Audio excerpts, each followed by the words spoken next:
సర్వశక్తిమంతుడు, మహాపరిశుద్ధుడు, మహాగణుడైన మన ప్రభు అయినటువంటి యేసుక్రీస్తు వారి యొక్క ఘనమైన నామమునకు మహిమ కలుగునుగాక.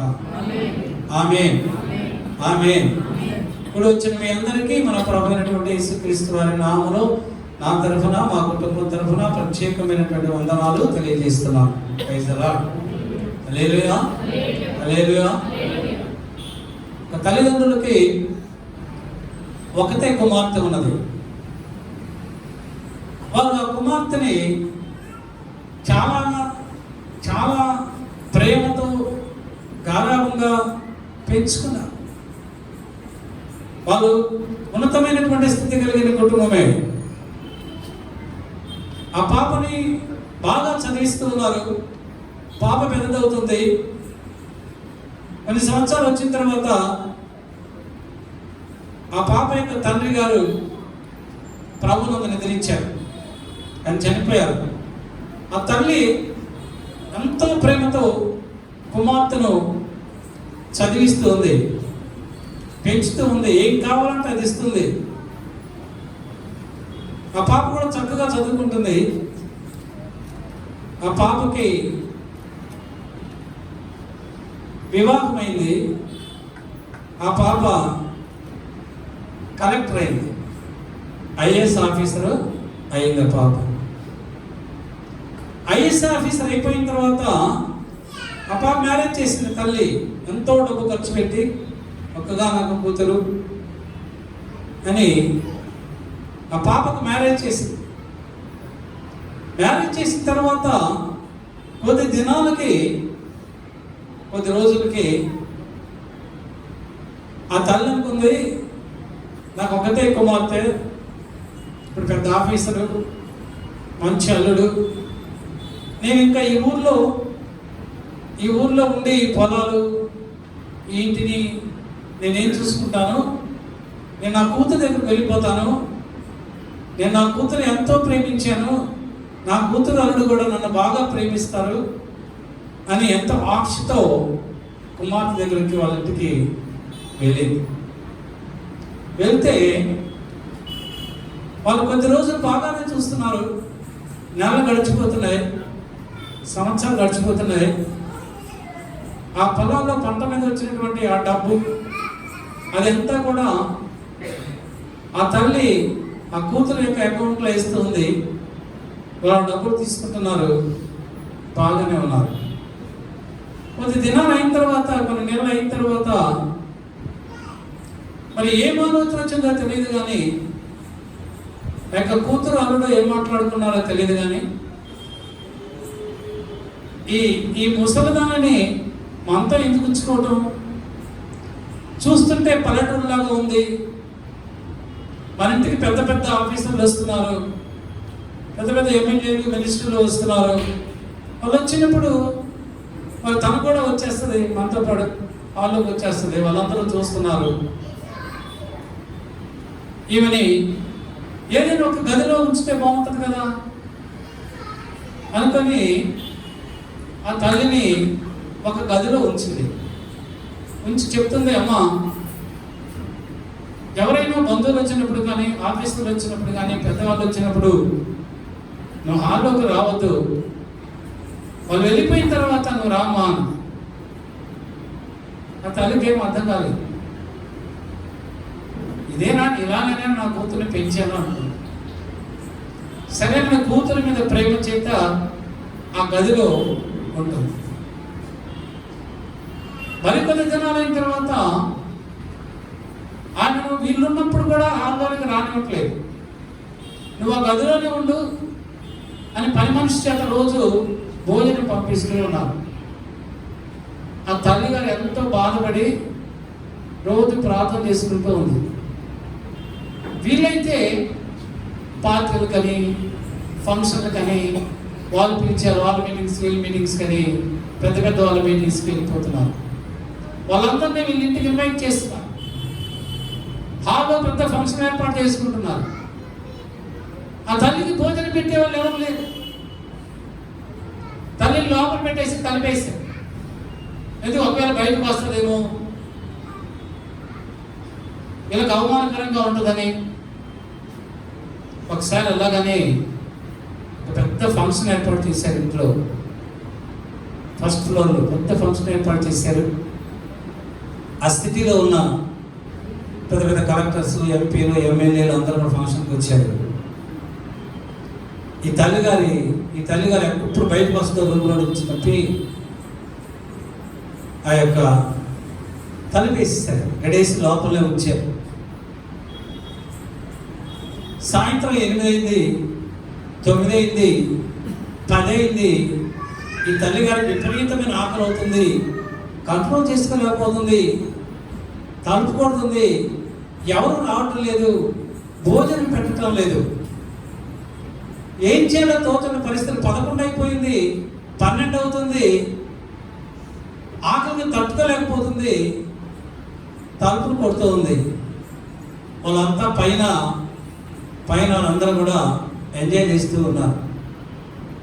చివరికి ఆ ఇంట్లో ఒక పని మనిషి ఆ శబ్దం విని వచ్చి తలుపు తీస్తే ఆ తల్లి ఉంటుంది, అమ్మా నాకు చాలా ఆకలిగా ఉంది, వాళ్ళంతా పైన ఉన్నారేంటి, నాకెవరు భోజనం పెట్టరేంటి, నాకు చాలా ఆకలిగా ఉంది అంటే ఆ పనమ్మాయి ఆ భోజనాల దగ్గరికి వెళ్ళి ఒక ప్లేట్ నిండా భోజనం పెట్టుకొని ఈ తల్లి దగ్గరికి తీసుకొచ్చింది. ఈవిడప్పుడే భోజనం చేద్దామని ఆ ప్లేట్ పట్టుకున్న సమయంలో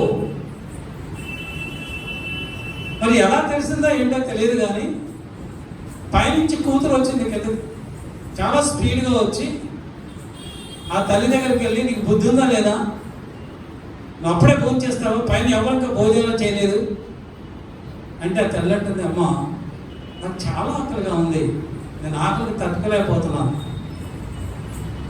అందుకని తలుపు కొట్టాను, పనిమే భోజనం తింటున్నాను అంటే ఆ తల్లి వెంటనే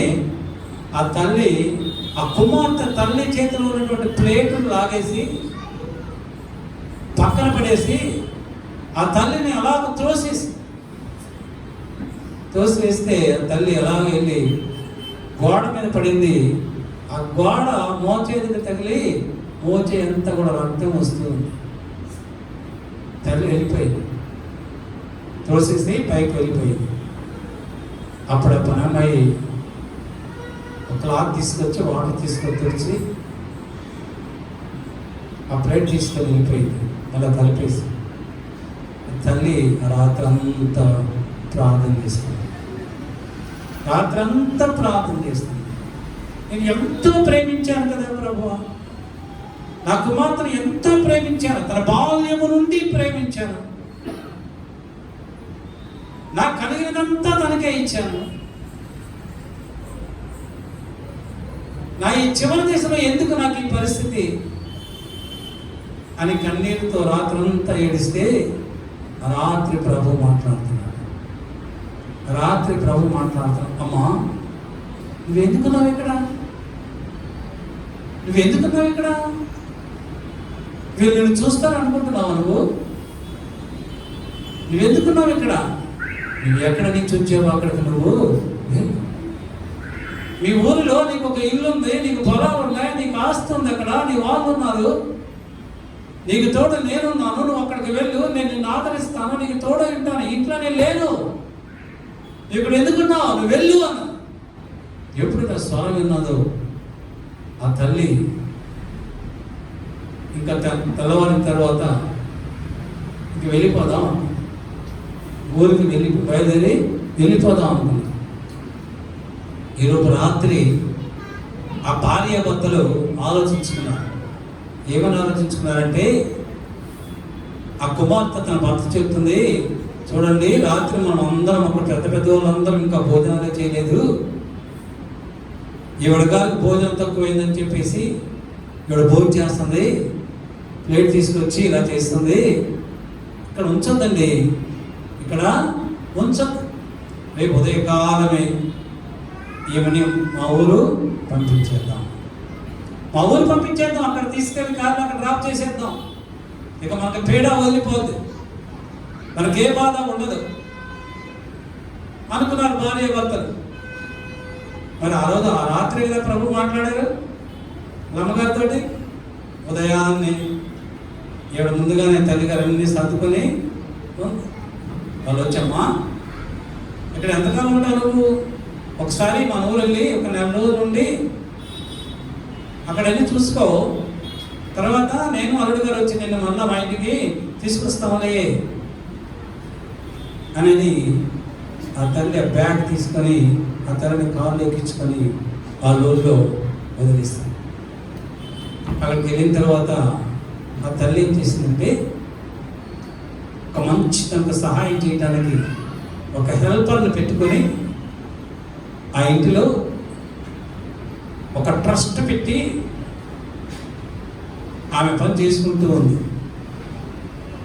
ఒకరోజు లాయర్ గారు వచ్చి ఆమెతో అంటున్నాడు, అమ్మా నువ్వు కష్టపడవలసిన అవసరం లేదమ్మా, ఎందుకంటే నీ భర్త నీకున్నటువంటి ఈ పొలాలు, ఇల్లు, ఆస్తులు, బంగారము, సంపద, డబ్బు అంతా కూడా నీ పేరు మీదైనా రాశారు.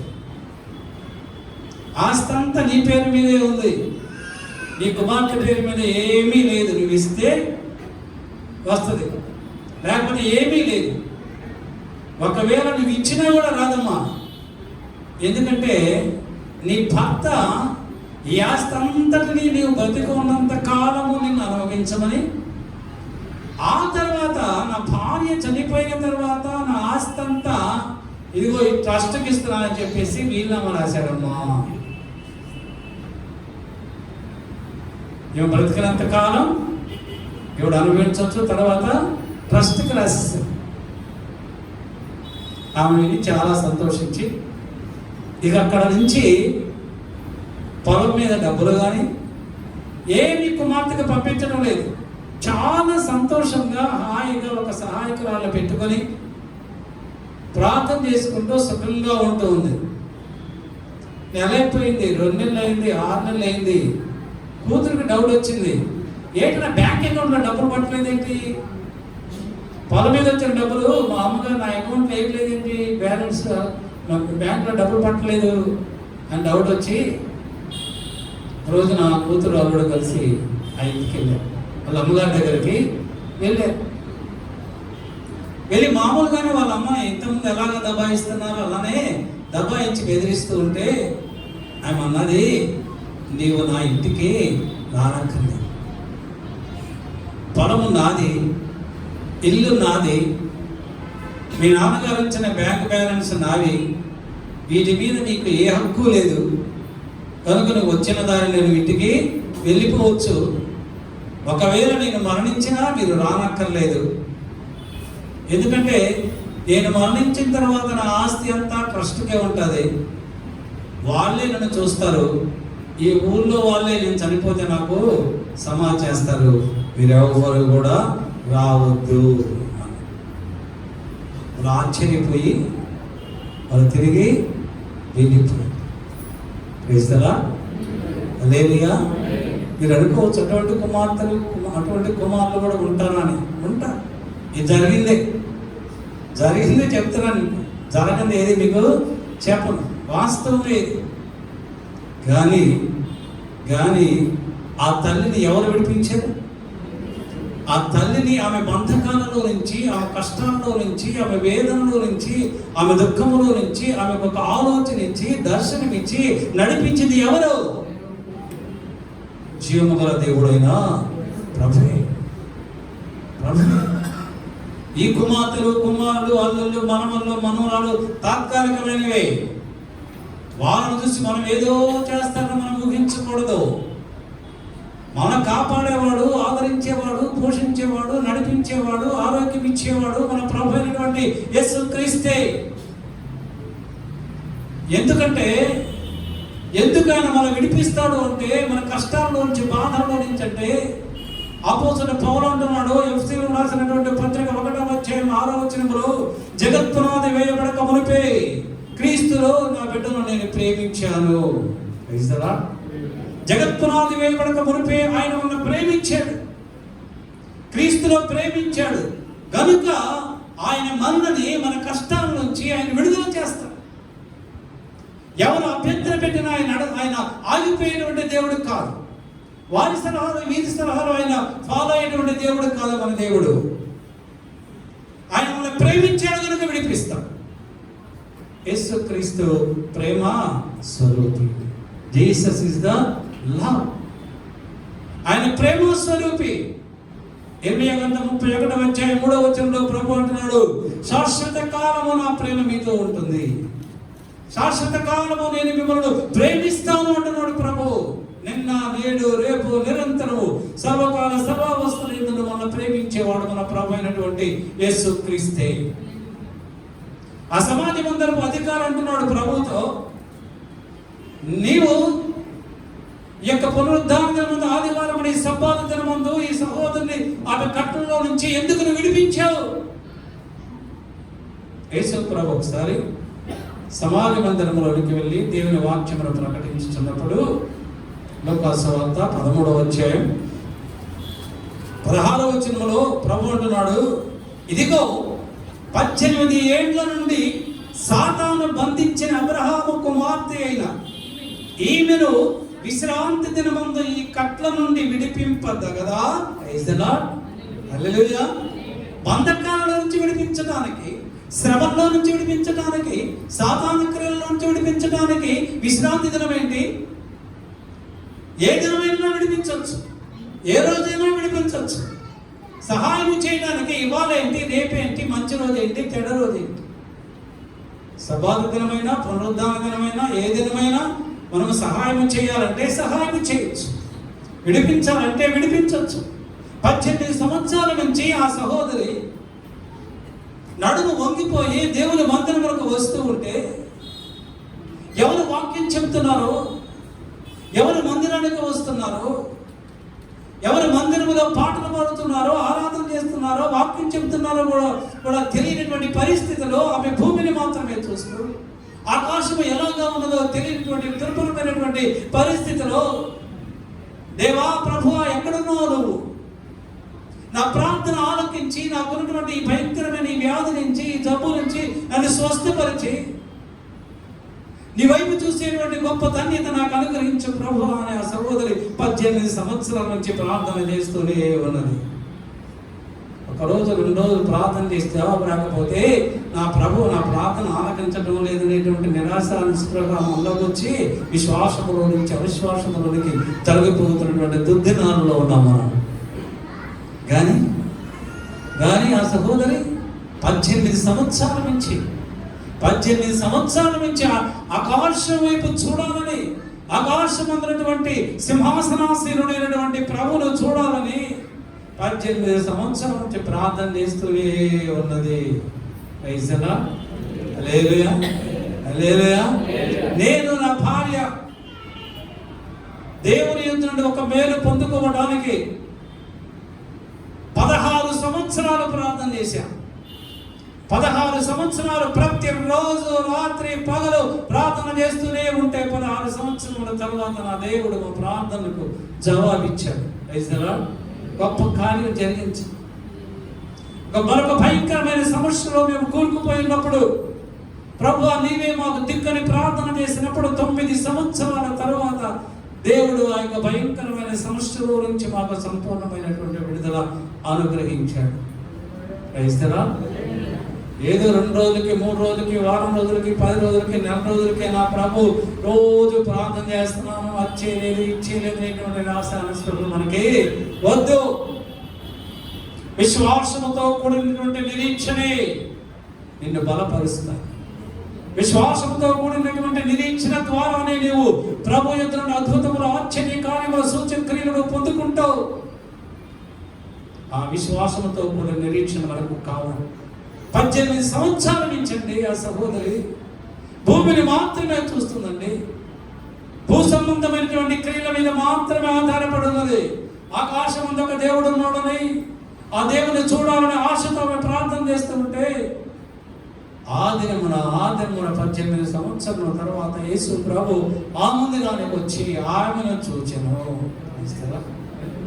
ప్రభు చూడాలన్నది. లోకముల వాళ్ళు ఎంతమంది చూసినా ప్రయోజనం ఏమి కూడా లేదు. ఎంతమంది చూసినా ప్రయోజనం లేదు.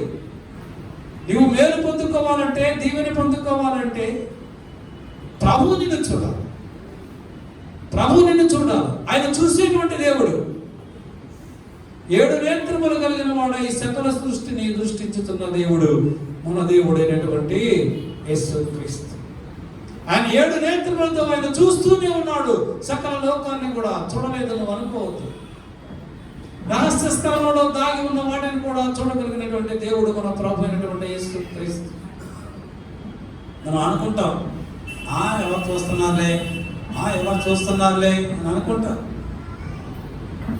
కానీ మనం తెలుసుకోవాల్సింది ఏంటంటే, మన పక్కనే నువ్వు ఎక్కడ ఉన్నా, ఏ స్థలంలో ఉన్నా, నీ కుడి పక్కనే ఒక దేవుని యొక్క దూత ఉంటుంది, నీ ఎడం పక్కన ఇంకొక దూత ఉంటుంది. ఎవరు చూడలేదు అనుకోవద్దు, 2 దూతలు చూస్తూనే ఉంటాయి. నువ్వు మంచి చేసినా నువ్వు చెడు చేసినా, ఏం చేసినా వాళ్ళు చూస్తూనే ఉంటారు. మన ప్రభు చూడాలి. మన ప్రభు చూసేటువంటి దేవుడు. ఆ దినమున దేవుని మందిరములోనికి వచ్చిన వెంటనే యేసు ప్రభు ఆమెను చూశాడు. ఎవరికైతే స్వస్థత కావాలో, ఎవరికైతే రక్షణ కావాలో, ఎవరు ఏ అవసరతలో ఉన్నారో వారిని మాత్రమే ప్రభు చూస్తారు. మిగతా వాళ్ళందరినీ ప్రభు చూడాలి. ఎందుకంటే వారికే ప్రభు అవసరం. ఆయన ఎవరికి అవసరమై ఉన్నాడో, ఎవరు ఆయన వలన మేలు పొందాలనే ఆకాంక్షతో ఆసక్తితో ఉన్నారో దేవుడు మందిరములోనికి వెళ్ళి వారిని చూస్తాడు. ఆమెను చూచాడు. చూచి అమ్మా నువ్వు లేచి నిలబడు. వెంటనే ఆ మాట, ప్రభు పలికినటువంటి ఆ మాట వలన ఆమె లేచి నిలబడెను. ఆయన మాటలో శక్తి ఉంది, ఆయన మాటలో అధికారం ఉన్నది, ఆయన మాటలో బలం ఉన్నది. నా మాట అగ్ని వంటిది కాదా, బండలు బద్దలు చేయు సుత్య వంటిది కాదా అంటున్నాడు ప్రభు. కొండలను సైతము బద్దలు చేసేటువంటి మాట ఆయన మాట. ఆయన మాత్రమే విడిపించేటువంటి దేవుడు. బంధకాలలో నుంచి విడిపించేటువంటి దేవుడు మన ప్రభువు మాత్రమే. ఎందుకనగా ఆయన మనల్ని ప్రేమిస్తున్నాడు కనుక విడిపిస్తున్నాడు, ఆయన మనల్ని ప్రేమిస్తున్నాడు కనుక రక్షిస్తున్నాడు. Praise the Lord. మార్కు సువార్త 5వ అధ్యాయం 13వ వచనములో ప్రభు ఆ యొక్క సేన అనేటువంటి 2000 దయ్యములతో ప్రభు అంటున్నాడు, యేసు వాటికి సెలవీయగా ఆ అపవిత్రాత్మలు వారిని విడిచి పందులలో ప్రవేశించెను. Praise the Lord. ప్రభు సెలవిస్తేనే, ప్రభు ఆజ్ఞ లేకపోతే ఏది కూడా జరగదు. ప్రభు ఆజ్ఞ లేకపోతే, ప్రభు సెలవు ఇవ్వకపోతే నీకు ఏ కష్టము రా, ఏ బాధ రాదు, ఏ సమస్యలు రావు.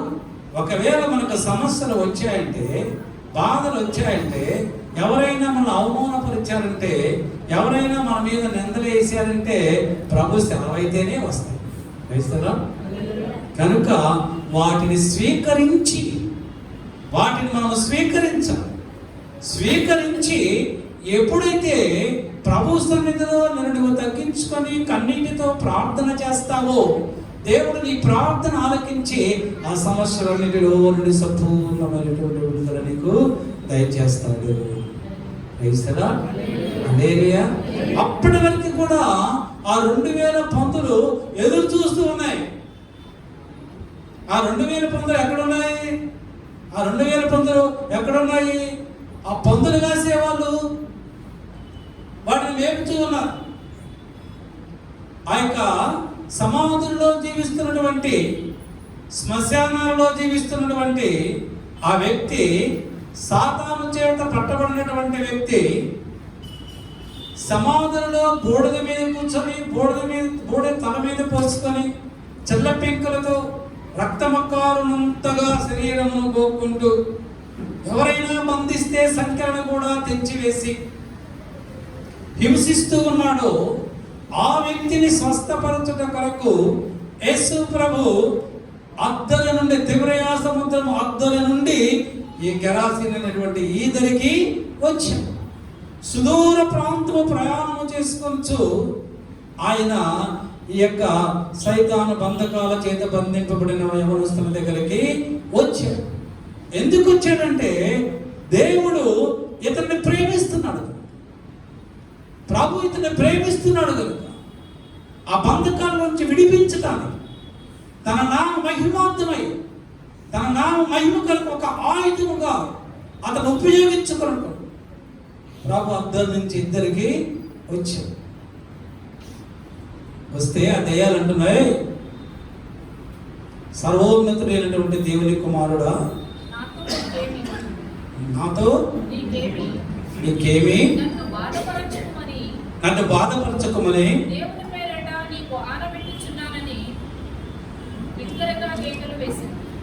బిగ్గరగా కేకలు వేస్తే అంటున్నాడు, అతన్ని విడిచిపెట్టి అన్నాడు ప్రభు.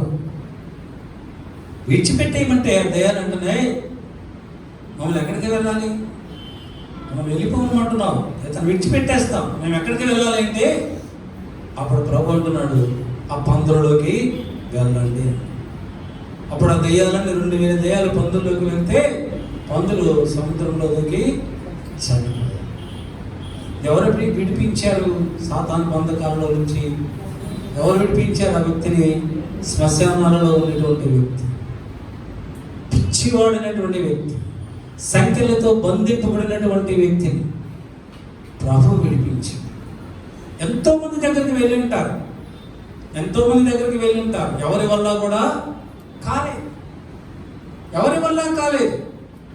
కానీ ఎవరు వారిని ఆ బంధకాలలో నుంచి, సాధారణ బంధకాలలో నుంచి విడిపించగలరో వారు వస్తే ఆ దయ్యాలు పారిపోతాయి. 1970 సంవత్సరం అనుకుంటాను, 69లో.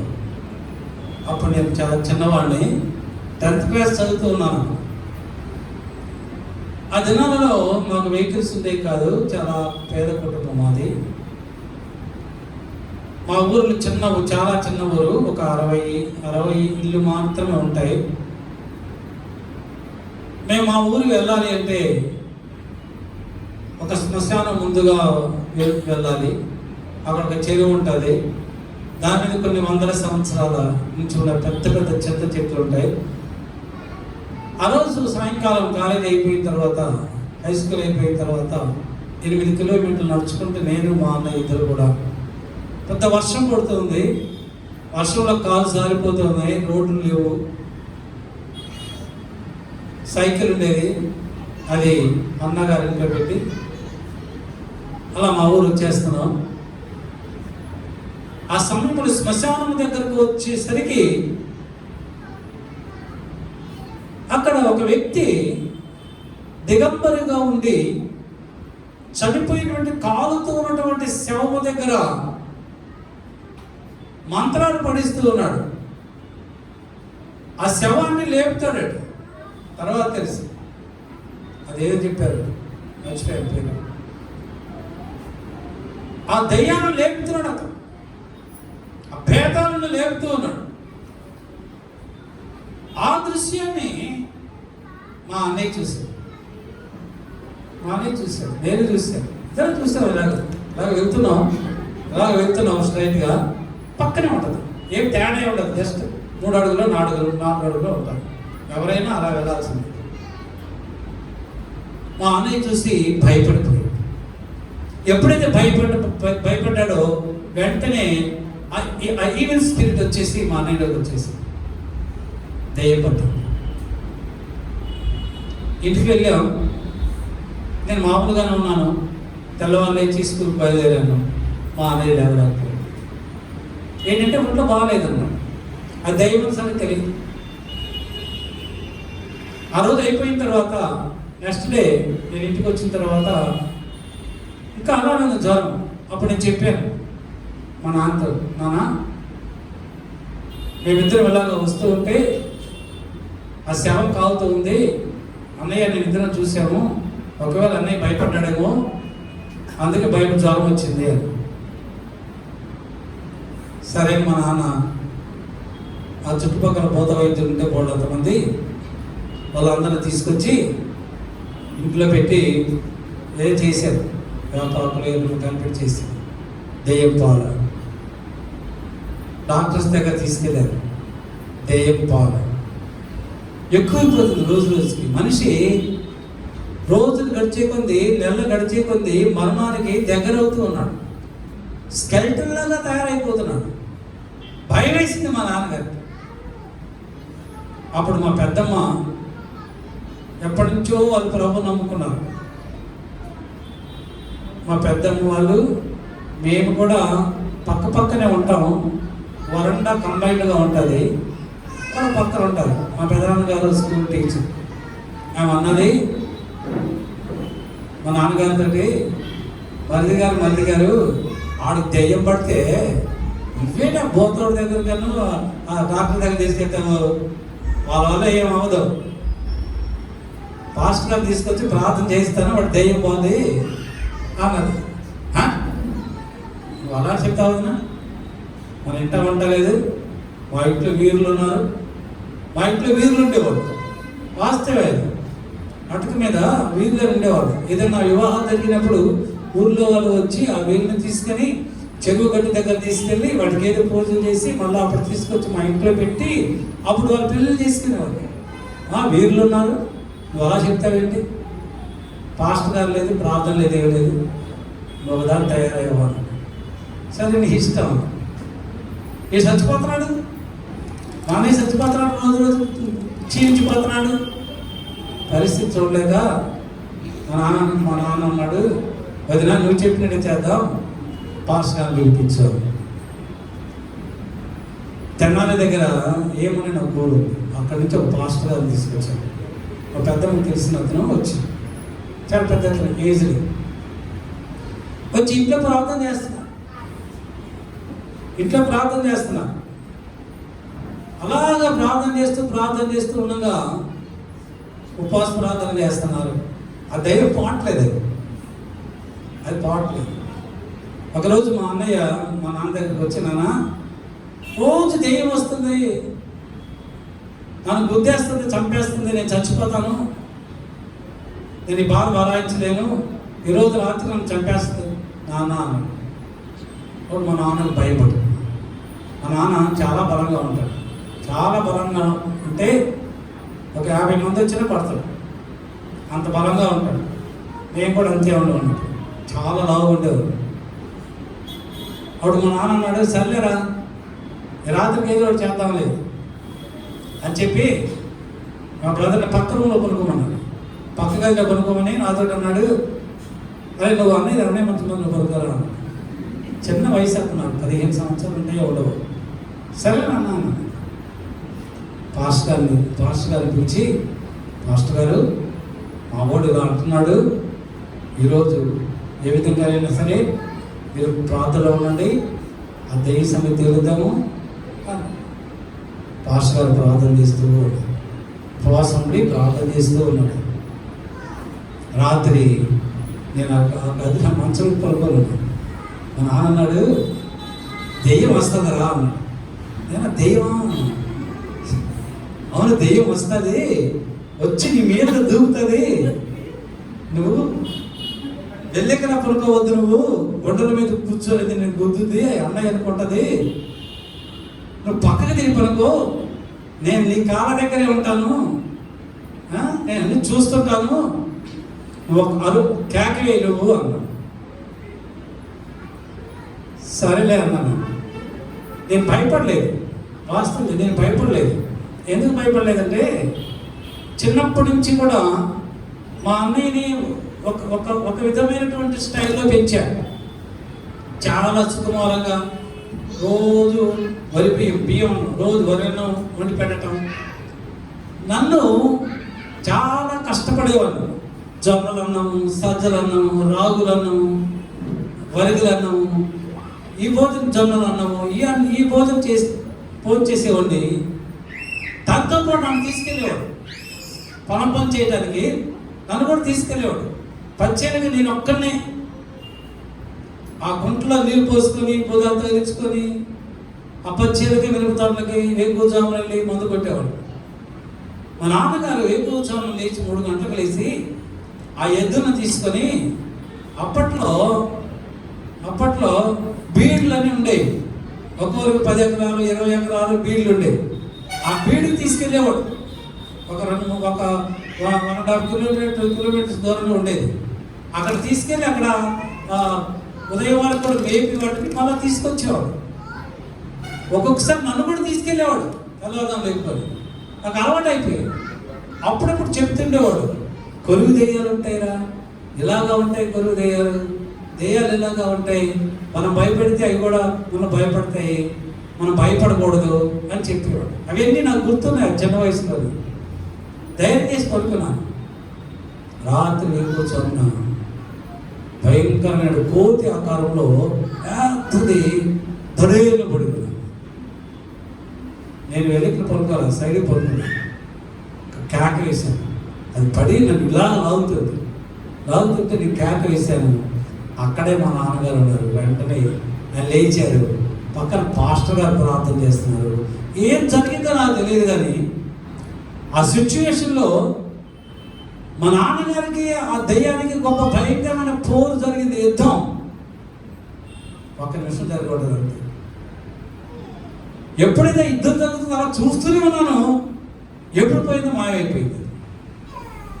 అది మాయమైపోయిన వెంటనే ఆ పక్కన మా అన్నయ్య లేచి వేసారా, హల్లెలూయా హల్లెలూయా హల్లెలూయా, దెయ్యం లేదు, పారిపోయింది.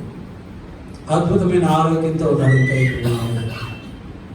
దెయ్యమును వెళ్ళగొట్టేవాడు మనుషులు కాదు, ఎవరు? ప్రభు మాత్రమే వెళ్ళగొడతాడు. ఆ దెయ్యములు పట్టిన వాడిని దెయ్యములు ఎవరు వెళ్ళగొట్టారు?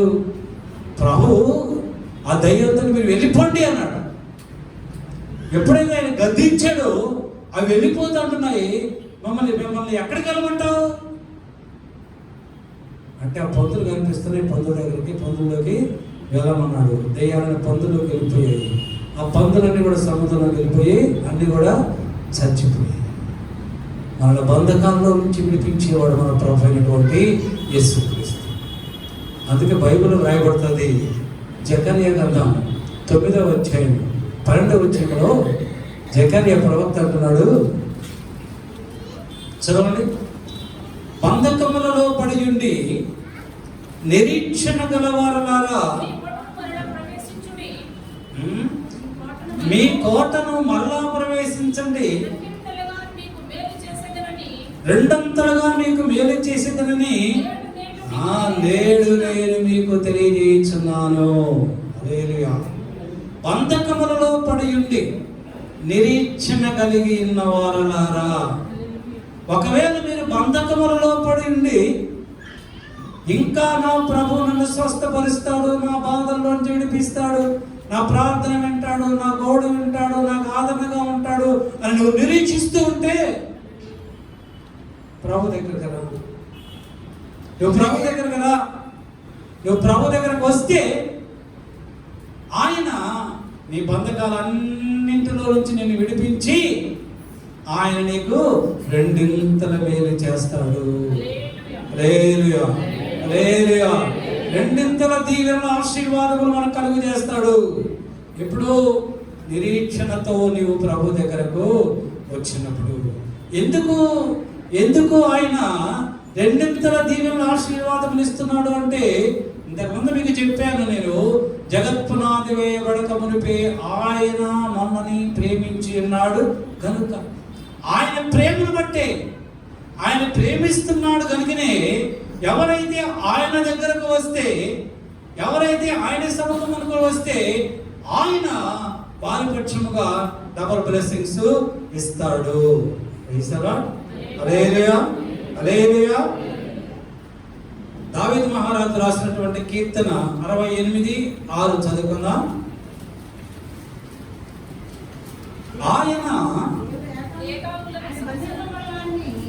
ఆయన బంధింపబడిన వారిని విడిపించి వారిని వర్ధిల్ల చేయను. బంధింపబడిన వారిని విడిపించి వర్ధిల్ల చేస్తాడు. నిరీక్షణతో ఆయన దగ్గరకు వచ్చిన వారిని వారి బంధకాల్లోంచి విడిపించి రెండింతల దీవెనల ఆశీర్వాదములు అనుగ్రహిస్తాడు. 81వ కీర్తన 7వ వచనం రాయబడుతుంది, ఆపత్కాలమునందు నీవు మొరపెట్టగా నేను నిన్ను విడిపించింది. నీకు ఆపద కలిగినప్పుడు నాకు మొరపెట్టగా నేను నిన్ను విడిపించాను. నీకు ఆపద కలిగినప్పుడు, ఆపత్కాలములో నువ్వు ఉన్నప్పుడు నీవు మనుషులకు మొరపెట్టకూడదు. నీవు మొరపెట్టవలసినది నువ్వు నమ్ముకున్నటువంటి నీ దేవుడైనటువంటి ప్రభు. నువ్వు ఆయనకు మొరపెడితే నీ కష్టాన్ని ఆయన సన్నిధిలో నువ్వు కన్నీరు కార్చి అడిగితే ఆయన నిన్ను ఆ కష్టములో నుంచి, బాధలో నుంచి నిన్ను ఆయన విడిపిస్తాడు. హన్నాకు శ్రమ కలిగిందని, తన తోడికోడలు విసిగించిందని, తను అవమానపరిచిందని అన్న మనుషుల మీద ఆధారపడలేదు కానీ, మనుషులను ఆశ్రయించలేదు కానీ, ఆమె శ్రమలో, ఆమె నిందలో, అవమానములు దేవుని సన్నిధికి వెళ్ళి బహు దుఃఖాక్రాంతురాలై కన్నీరు కార్చి ప్రభు సన్నిధిలో ప్రార్థన చేసినప్పుడు సమూయేలు మొదటి గ్రంథం 1వ అధ్యాయం 19వ వచనంలో ప్రభు ఆమె గర్భమును తెరచెను, ఆమెకు కుమారుని అనుగ్రహించెను. మన అవమానాలలో నుంచి, మన నిందలలో నుంచి మన సిగ్గుపరచకుండా మన దేవుడే మనల్ని విడిపిస్తాడు. అపోస్తల కార్యములు 16వ అధ్యాయంలో, అపోస్తల కార్యములు 16వ అధ్యాయము 24వ వచనంలో ఆ చెరసాల అధికారి పౌలును శీలను చెరసాలలోకి త్రోసి వారి కాళ్ళకు బొండ వేసి బిగించేసి ఏం చేశాడు? పౌలు శీలలిద్దరికి ఆ చెరసాలాధిపతి వాళ్ళ కాళ్ళకు బొండ వేసి, సంఖ్యలు వేసి బొండ వేయడం అంటే ఆ కాళ్ళు కూడా అటు ఇటు కదలకుండా మధ్యలో ఒక బొండ లాంటిది, ఒక చెక్క లాంటిది వేసేసి బిగించేస్తారు. దానివల్ల వాళ్ళు అటు ఇటు కదలలేదు. అంత భయంకరంగా ఉంటుంది ఆ చెరసాల. అందులో పడేసారు, అన్యాయంగా పడేశారు పౌరులు. ఎందుకు? ఒక దెయ్యాన్ని వెళ్ళగొట్టారని, ఆ దెయ్యం వలన లాభం పొందుతున్నవాడు వెళ్ళి ఆ సంఘ పెద్దలతో చెప్పినప్పుడు వాళ్ళు పౌరులు శీలను కూడా బెత్తములతో బాగా కొట్టి చెరసాల అధిపతికి అప్పచెప్పినప్పుడు ఆ చెరసాల అధికారి వెళ్ళని సంఖ్యలు వేసి కాళ్ళకు బొండ వేసి చెరసాల్లో వేసేస్తే పౌరస్తులు ఏం చేశారు? వాళ్ళు పాటలు పాడుకొనొచ్చు, ప్రార్థన చేస్తారు. కష్టం కలిగినప్పుడు, మనకు ఆపద కలిగినప్పుడు ఎవరికి ప్రార్థన చేస్తే విడిపిస్తాడో వారికి ప్రార్థన చేయాలి. ఎవరికి విజ్ఞాపన చేస్తే విడిపిస్తాడో వారికి విజ్ఞాపన చేస్తే విడిపిస్తాడు. అలా కాకుండా చెరసాల అధికారికి లంచాలు ఇచ్చి, డబ్బులు ఇచ్చి, బహుమానాలు ఇచ్చి, నెయ్యి ఇచ్చి, అవి ఇచ్చి ఇవి ఇచ్చి నువ్వు కాకాబడ్డంత మాత్రమే నీకు విడుదల కలగదు. నువ్వు నమ్ముకున్న నీ దేవునికి నువ్వు ప్రార్థన చేస్తే దేవుడే నీ పక్షముగా ఉండి నీకు సంపూర్ణమైన విడుదల దయచేస్తాడు. ఇప్పుడు పౌలు స్త్రీలందరూ కూడా చెరసాలలో కష్టాలు అనుభవిస్తే ఏం చేస్తున్నారు? ప్రార్థన చేస్తున్నారు, పాటలు పాడుకుంటున్నారు. ఎప్పుడైతే ఇద్దరు సేవకులు కూడి ప్రార్థన చేస్తున్నారో బాగా గమనించండి. అపోస్తల కార్యము 4వ అధ్యాయంలో కూడా ఉంటుంది. అపోస్తలందరూ కూడి ప్రార్థన చేస్తూ ఉన్నప్పుడు ఆ ప్రాంతం అంతా కూడా కంపించి పరిశుద్ధాత్మ అగ్ని అక్కడ వారి మీద రాలేను అని రాయబడతారు. 2-3 కూడి ప్రార్థన చేసినప్పుడు బలమైనటువంటి దేవుని శక్తి వారి మీద ఆవరిస్తుంది. ఎప్పుడైతే పౌలు శీలలు చెరసాలలో ఉండి ప్రార్థన చేస్తూ పాటలు పాడుతూ ఉన్నారో మహాభూకంపము చెరసాలలో వచ్చింది. భూకంపం వచ్చింది. చెరసాల గోడలు బద్దలైపోయాయి, తలుపులన్నీ తెరవబడ్డాయి, అందరి బంధకములు ఓడిపోయాయి. నిన్ను బట్టి నీ యజమాని ఆశీర్వదింపబడతాడు. Praise the Lord. Hallelujah. John వెస్లీని బట్టి సాక్ష్యం మీరు ఉన్నారు, ఎంతమంది విన్నారు? కానీ అప్పుడు ఉన్న వాళ్ళందరూ వినుంటారు. అందుకే మీకు చెప్తాను, సమయానికి మందిరానికి వస్తే చాలా శ్రేష్టమైనటువంటి అమూల్యమైనటువంటి సాక్ష్యములు కూడా మీరు వినొచ్చు. ఆ సహోదరుని బట్టి, ఆ సహోదరుని యొక్క ప్రార్థన బట్టి దేవుడు వారి యజమానిని ఆశీర్వదించాడు. ఆర్డర్సే లేవు, వ్యాపారం లేదు అనుకుంటే ఆ బ్రదర్ గారు చేసిన ప్రార్థన బట్టి విస్తారమైనటువంటి ఆర్డర్స్ వాళ్ళకి ఊహించిన దానికంటే ఎక్కువ వచ్చినాయి. నిన్ను బట్టి నీ యజమాని ఆశీర్వదింపబడాలి. మనము ప్రార్థన చేసేటప్పుడు బాగా గమనించండి, తల్లిదండ్రులు ప్రార్థన చేసేటప్పుడు బిడ్డల ఉద్యోగాలు చేస్తుంటే, ప్రభువా మా బిడ్డల ఉద్యోగాలను ఆశీర్వదించండి, ఉద్యోగం ఇచ్చిన యజమానులు కూడా ఆశీర్వదించండి అని ప్రార్థన చేయాలి. వాళ్ళ యజమానులు కూడా వాళ్ళు ఆశీర్వదింపబడితే కదా వీళ్ళు ఉంటారు. వీళ్ళని ఆశీర్వదింపబడతారు, వాళ్ళు ఉన్నారు పైన. కనుక ఉద్యోగములు చేసే వాళ్ళు, ప్రభువా ఈ ఉద్యోగములు ఇచ్చినటువంటి నీకు స్తోత్రాలు, నాకు ఇచ్చిన ఉద్యోగాన్ని బట్టి నా యజమానుని కూడా మీరు ఆశీర్వదించండి. తల్లిదండ్రులు ప్రార్థన చేయాలా, బిడ్డలు కూడా ప్రార్థన చేయాలి. ఇప్పుడు చూడండి, మనం పౌలు శీలను ప్రార్థన చేస్తే దేవుడు వారిని మాత్రమే కాదు కానీ వారితో ఉన్న వారందరినీ కూడా విడుదల కలిగింది. అంత మాత్రమే కాదు కానీ అక్కడ జరిగినటువంటి పరిస్థితులన్నింటినీ బట్టి ఆ జైలు యొక్క చెరసాల అధిపతి కూడా రక్షణలోకి నడిపించబడ్డాడు. జరిగిన గొప్ప సంభవాన్ని చూసి ఆ చెరసాలలో జరిగినటువంటి ఆ గోడలు బ్రద్దలైపోవటం, సంఖ్యలు విడిపోవటం, తలుపులు బ్రద్దలైపోవటం, తెరవబడటం, ఇవన్నీ చూసి ఆ చెరసాల అధిపతి అనుకున్నాడు, వీరు నమ్ముకున్న దేవుడే నిజమైన దేవుడు, పౌలు శీలను నమ్ముకున్న దేవుడే నిజమైన దేవుడని ఆ కుటుంబం అంతా కూడా ప్రభు నమ్ముకొని బాప్తిసము పొందుకొనెను. క్రైస్తవా హల్లెలూయా. కనుక దేవుని సంగమా, మన కష్ట సమయంలో వారి దగ్గరికి వీళ్ళ దగ్గరికి వెళ్ళి ప్రాకులాడటం కంటే కూడా దేవుని సన్నిధిలో నువ్వు ప్రార్థన చేస్తే దేవుడే మా నీ మార్గములు తెరచి నీకు ఆలోచన ఇచ్చి నీ బంధకాలలో నుంచి దేవుడు నిన్ను విడిపిస్తాడు. ఒకవేళ పరిస్థితులను బట్టి నీవు చావు అంచునకు వెళితే, మరణపు అంచునకు వెళితే, ఇక మరణము తప్పదు అనుకున్నప్పుడు కూడా నిన్ను రక్షించగలిగిన వాడు నీ దేవుడే. హల్లెలూయా, హల్లెలూయా. నెబుకద్నెజరు మహారాజు అంటున్నాడు, దానియేలు గ్రంథం 3వ అధ్యాయం 15వ వచనంలో, షడ్రకు మేషకు అబేద్నెగోలతో మిమ్ములను నా చేతిలో నుంచి విడిపించగలిగిన దేవుడు ఎవడు? ఏ దేవుడు మిమ్మల్ని నా చేతిలో నుంచి విడిపించగలడు?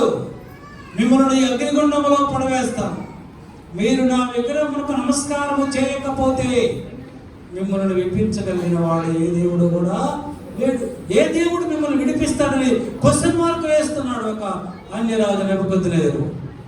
అయినప్పటికీ చావు అంచుకు వెళ్ళి మరణం కనిపిస్తూ ఉన్నా కూడా, మనం ఎదురుగా కనిపిస్తూ ఉన్నా కూడా షడ్రకు మేషకు అబేద్నెగోలు మరణములకు భయపడలేదు, రాజులకు భయపడలేదు, రాజశాస్త్రములకు భయపడలేదు. వాళ్ళు అంటున్నారు, నీ ప్రశ్నకు మేము సమాధానమే చెప్పము, నీకు చేత నువ్వు చేస్తావు. నువ్వు అడిగిన ప్రశ్నకు ఏ దేవుడు మిమ్మల్ని రక్షిస్తాడని చెప్పావే, ఆ ప్రశ్నకు సమాధానం మేము చెప్పము. మా దేవుడు మమ్మల్ని రక్షించగలడు, ఒకవేళ రక్షించకపోయినా మేము మాత్రము నీ విగ్రహములకు సాగిలపడము, నీ చేతనైన నువ్వు చేసుకోవడం. రాజుగారు ఏం చేశాడు? 10 రెట్లు అధికముగా అగ్నిగుండం వేసి షడ్రకు మేషకు అబేద్నెగోలను అగ్నిగుండములో వేసినప్పుడు వేసిన వారందరూ చచ్చిపోయారు. ఆ అగ్నికి వేసిన వారు బొడ్లందరూ చచ్చిపోయారు. కానీ షడ్రకు మేషకు అబేద్నెగోలకు ఏమీ కాలేదు. రాజు దూరంగా ఉండి చూస్తున్నాడు. నేను 3 వేస్తే మరొక 4వ వ్యక్తి వారి మధ్యలో ఉన్నాడండి, మరొక తెల్లని వస్త్రములు ధరించిన వ్యక్తి వారి మధ్యలో ఉన్నాడండి. ఆలోచన. అప్పుడు రాజు అంటున్నాడు, వారిని బయటికి తీసుకురండి. వారు బయటకు వచ్చారు. బైబిల్లో రాయబడుతుంది, వాళ్ళకి అగ్ని వాసన కూడా వారిని అంటలేదు, వారి తలలో ఒక్క వెంట్రుక కూడా కాలిపోలేదు. విడిపించగలిగిన వాడెవడు? దానియేలు అంటాడు, దానియేలు గ్రంథం 6వ అధ్యాయం 27వ వచనంలో దర్యావేషు మహారాజు అంటున్నాడు, ఆయన విడిపించువాడును రక్షించువాడునై ఉండి పరమందును భూమి మీదను సూచక క్రియలను ఆశ్చర్య కార్యములను చేయవాడు ఆయనే. ఆయనే సింహము బోరులో నుంచి దానియేలును రక్షించిన దేవుడు. ఆయనే శద్రకు మేషక అబేద్నెగోలను అగ్నిగుండములో నుంచి రక్షించిన దేవుడు. ఎందుకనగా ఆ దానియేలును శద్రకు మేషక అబేద్నెగోలు వారి మరణావస్థలో మరణమును అంచు నిలబడి వారు ప్రభువుని ఆరాధించారు, కానీ ఆ రాజులకు సాగిల పడలేదు, విగ్రహములకు సాగిల పడలేదు.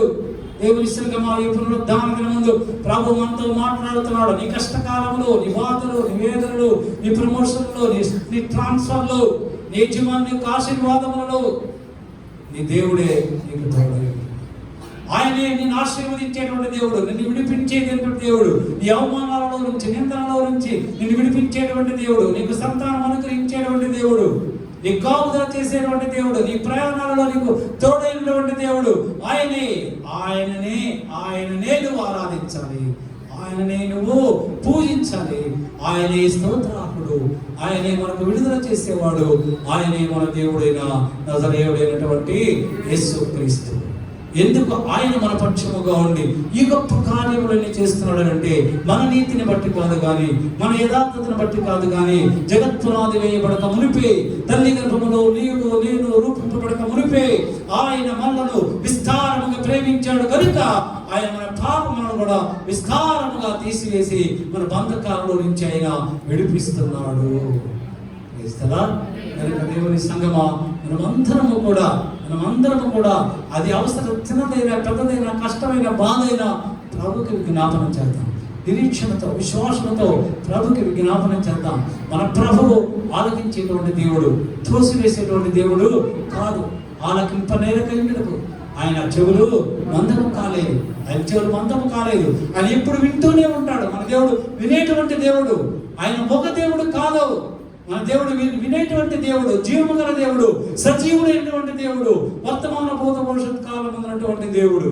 కనుక మనం అందరం ఆయన మీద మాత్రమే విశ్వాసం ఉంచి ఆయన ఆనుకొని ఆయనకు విజ్ఞాపనం చేద్దాం. ఆయన ఎత్తు నుంచి మనం అనేకమైనటువంటి దీవెన ఆశీర్వాదములు పొందుకుందాం. అటువంటి అతి శ్రేష్టమైనటువంటి అనుభవం ప్రభు మీ అందరికీ అనుగ్రహించును గాక. ఈ వాక్యం ద్వారా ప్రభు మనల్ని ఆశీర్వదించును గాక. ఆమేన్. మహాపరిశుద్ధుడు, మహాఖండవుగా మా ప్రభు మా యేసు,